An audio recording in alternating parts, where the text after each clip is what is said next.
Assalamualaikum warahmatullahi wabarakatuh. Alhamdulillah, selamat pagi anak-anak semuanya.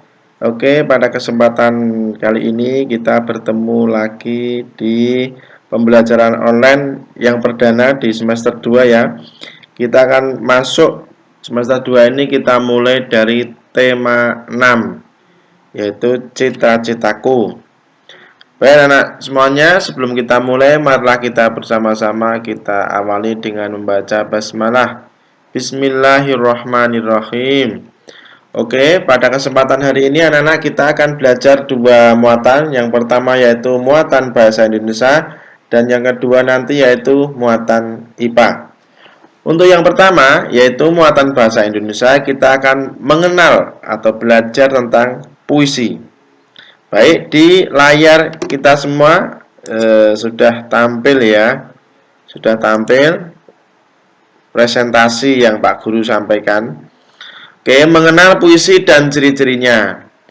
Oke, kemarin mungkin anak-anak di kelas 2 dan 3 sudah sedikit ya belajar juga mengetahui tentang puisi. Kita pendalaman materi lagi atau mengulang lagi di kelas 4. Oke, puisi yaitu merupakan karya sastra yang berisi curahan perasaan penyair tentang apa yang dilihat, dirasa dan dipikirkan menggunakan kata-kata yang disusun dalam bentuk baris dan bait. Nah, jadi orang yang membuat puisi ini disebut sebagai apa anak-anak di sini tadi penyair ya, karena ini curahan perasaan seorang penyair. Ya. Ciri-ciri puisi kita bagi menjadi dua ya. Yang pertama memiliki baris dan bait dan yang kedua memiliki rima dan irama. Apa itu baris dan bait? Kemudian apa itu rima dan irama? Oke, kita lanjutkan. Ini dia baris, bait, rima dan irama. Baris yaitu kesatuan dalam puisi yang terdiri dari beberapa kata. Nanti akan kita contohkan. Bait, kesatuan dalam puisi yang terdiri dari beberapa baris. Jadi kalau baris ini terdiri dari beberapa kata, jika bait terdiri dari beberapa baris.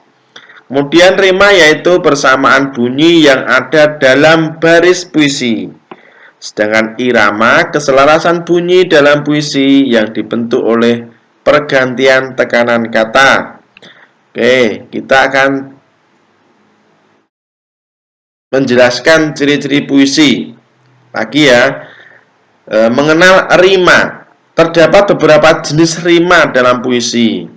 Yang pertama rima ABAB, kemudian rima ABBA, kemudian rima AABB, dan yang terakhir rima AAAA. Nah, tadi sudah dijelaskan rima ya. Rima tadi apa? Nih, persamaan bunyi yang ada dalam baris puisi. Oke, kita cek.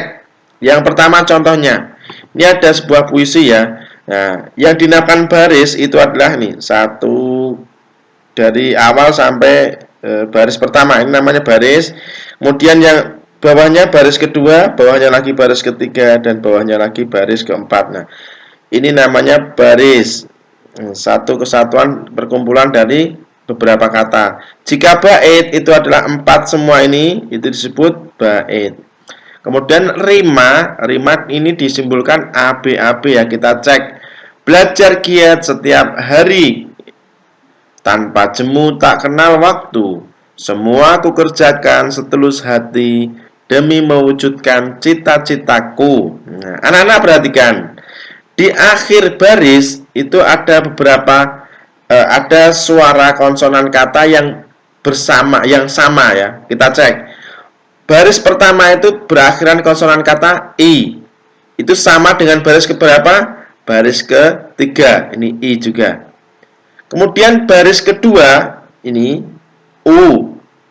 Sama dengan baris keempat yaitu U. Nah, jadi baris pertama sama baris ketiga sama, baris kedua sama baris keempat sama. Nah, ini disimbolkan dengan huruf A dan B. Tadi yang sama adalah baris pertama dan ketiga ya. Berarti pertama dan ketiga itu disimbolkan AA nih. Pertama A, ketiganya A. Baris kedua sama keempat disimbolkan B. BB. Nah, baris kedua ini BB. Jadi rimanya AB AB. Nah, oke. Contoh lagi, coba kita akan menuju ke rima A ini. Kok bisa A? Kita cek apakah konsonan akhir dari setiap baris puisi ini berbunyi sama semua.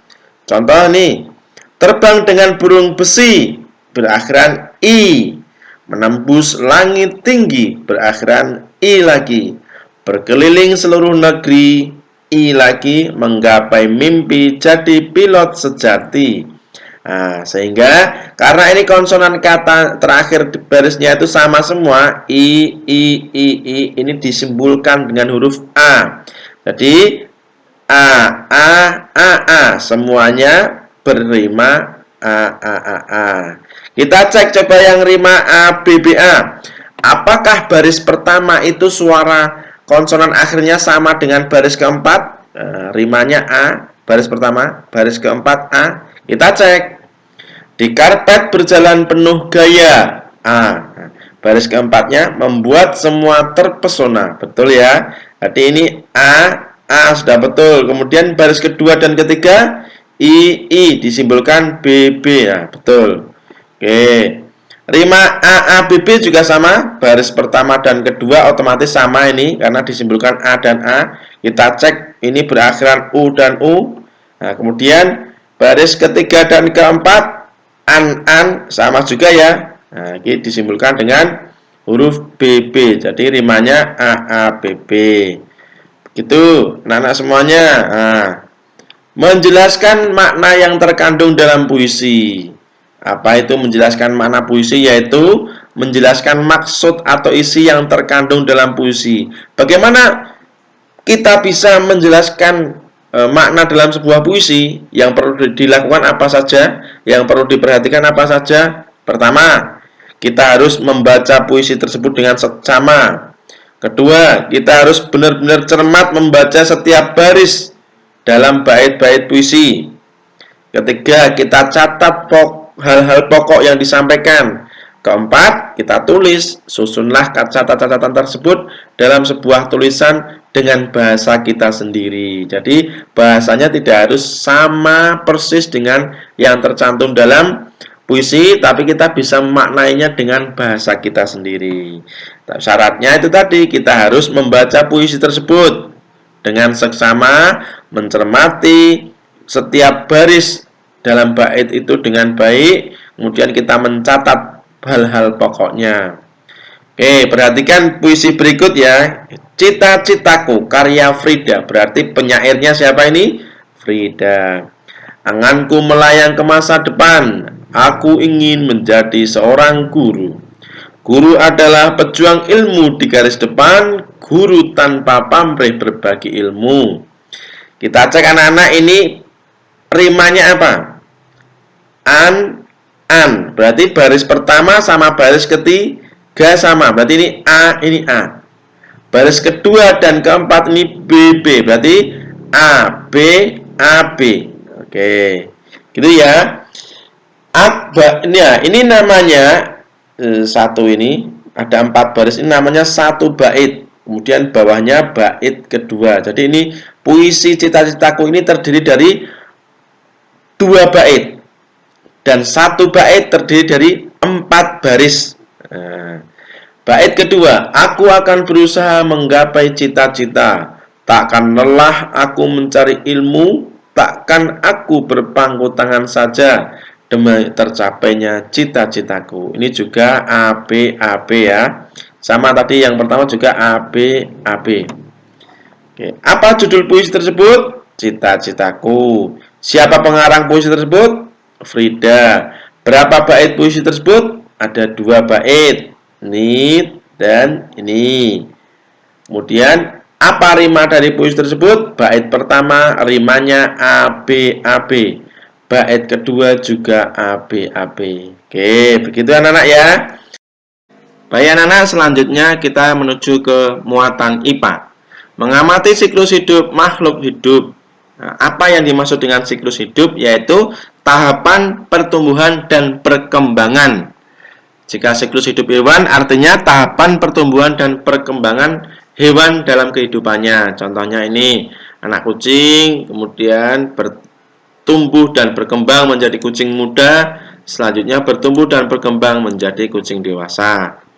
Nah, kita akan mengamati siklus hidup. Nah, ya, mencirikan siklus hidup serangga. Jadi terdapat dua jenis siklus hidup pada serangga. Yang pertama yaitu metamorfosis sempurna, yaitu siklus hidup yang mengalami perubahan bentuk dan melalui tahapan pupa atau kepompong. Nah, ciri-cirinya metamorfosis sempurna itu perubahan pada siklus hidup hewan ini itu melalui tahapan pupa atau kepompong. Contoh kita lihat pada kupu-kupu. Siklus hidup kupu-kupu dimulai dari telur, kemudian dari telur menjadi ulat atau larva, kemudian dari ulat ini menjadi kepompong. Nah, karena ada kepompong ini dia disebut sebagai metamorfosis sempurna. Dari kepompong dia menjadi kupu-kupu. Oke. Namun anak-anak ada beberapa catatan beberapa hewan yang dia tidak mengalami tahapan pupa atau kepompong, tapi dia disebut sebagai metamorfosis sempurna. Contohnya yaitu katak. Nah, katak itu tidak melalui tahapan pupa atau kepompong, tapi disebut sebagai metamorfosis sempurna untuk pengecualian karena katak melalui proses yang disebut sebagai proses perubahan bentuk pada tahapan berudu. Oke, selanjutnya yaitu metamorfosis tidak sempurna. Jadi kebalikannya tadi, kalau metamorfosis tidak sempurna tidak melalui tahapan pupa atau kepompong. Nah, ini tidak mengalami ya. Contoh, pada belalang dimulai dari telur, setelah telur ke nimfa 1. Nimfa 1 ini hewan belalang kecil. Ini belum punya sayap ya. Nimfa 2 masih belum punya sayap. Nimfa 3 sayap belum sempurna, baru menjadi belalang dewasa. Nah, perubahan pada metamorfosis tidak sempurna itu tidak terlalu signifikan berubahnya. Hampir sama dari nimfa 1 sampai belalang dewasa. Itu salah satu juga ciri metamorfosis tidak sempurna. Nah, ini kita lihat lagi metamorfosis sempurna itu hewannya dalam perubahannya mengalami perubahan bentuk pada setiap tahapannya. Contoh, pada lalat, dari telur kemudian ke larva, ini juga mengalami perubahan bentuk ya. Larva ke kepompong jelas berbeda, menuju ke lalat berbeda lagi. Jadi setiap tahapannya itu berbeda. Pada kupu-kupu kita cek, telur, dari telur ke larva atau ulat berubah berbeda jauh, ulat ke kepompong juga berbeda jauh, kepompong atau pupa ke kupu-kupu juga sangat berbeda. Pada nyamuk kita cek juga, telur nyamuk, larva, kepompong nyamuk. Nah, ini juga pada setiap tahapannya itu mengalami perubahan yang sangat signifikan. Berbeda dengan metamorfosis tidak sempurna, hewan ini tidak mengalami perubahan secara signifikan. Contohnya belalang, jangkrik, nah, itu tidak mengalami perubahan secara signifikan. Kita cek, dari telur ini menuju ke nimfa 1, nimfa 2, nimfa 3, nimfa 4. Nah, ini dari nimfa 1, nimfa 2, nimfa 3, nimfa 4 dewasa, telur betina bertelur ini tidak mengalami perubahan secara signifikan, hampir sama bentuknya. Ya. Nah, jadi ini salah satu ciri metamorfosis tidak sempurna juga. Jangkrik juga dari telur kemudian nimfa 1, bisa ditulis juga di sini nimfa 2, kemudian baru jangkrik dewasa juga bisa. Jadi antara nimfa ke dewasa itu tidak mengalami perubahan secara signifikan. Itu juga menjadi ciri dari metamorfosis tidak sempurna. Oke, begitu anak-anak pelajaran kita pada hari ini. Mudah-mudahan anak-anak semuanya dapat memahami, menangkap apa yang Pak Guru sampaikan. Terima kasih. Kita akhiri dengan membaca hamdalah. Alhamdulillahirabbil alamin. Akhirul kalam. Wassalamualaikum warahmatullahi wabarakatuh.